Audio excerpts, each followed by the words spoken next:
C'est Dr Alphaba, ministre secrétaire d'État aux coopératives et à l'encadrement paysan.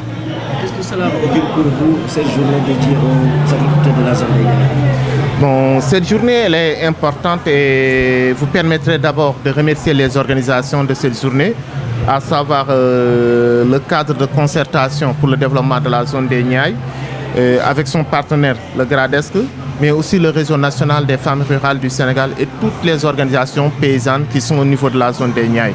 Cette journée elle est importante pour nous, comme je le disais tantôt, parce que vous n'êtes pas sans savoir, dans la déclinaison du référentiel Sénégal 2050, un des aspects importants en termes de transformation structurelle de l'économie sénégalaise repose sur l'agriculture, sur le secteur primaire. Et sur l'axe secteur primaire, sur l'agriculture, le point phare d'entrée pour transformer l'agriculture, un des points phares, c'est la structuration et l'organisation des producteurs.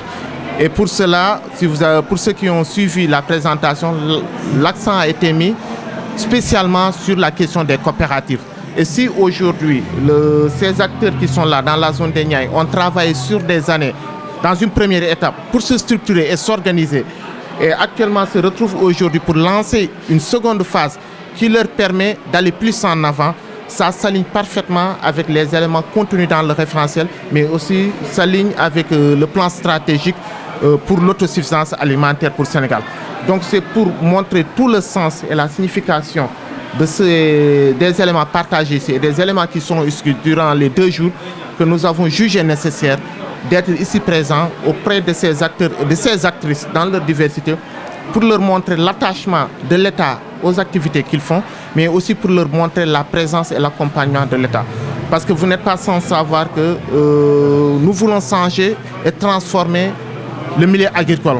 Et quand je dis le milieu agricole, je le prends avec grand A. Mais pour le changer, on ne peut pas le faire sans une structuration, sans une organisation des producteurs. Et cette organisation, pour nous, passera par la mutation de certains types d'organisations vers des sociétés coopératives. C'est le cas que nous avons ici.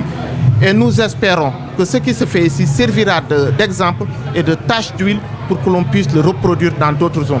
Et nous sommes heureux aujourd'hui d'annoncer qu'au-delà de la fonction organisationnelle que nous assignons aux coopératives, la fonction productive, le premier exemple de mise en œuvre de cette fonction productive accompagnée par l'État avec le nouveau gouvernement se fera dans la zone des Niayes parce que nous attachons une importance capitale à la production horticole. Et nous savons ce que la zone des Niayes représente dans la production horticole au niveau du Sénégal et ce que cela représente dans le budget des ménages sénégalais. C'est tout le sens de notre présence ici aujourd'hui et encore renouveler nos félicitations aux organisations et leur renouveler la disponibilité de l'État pour les accompagner. Je vous remercie.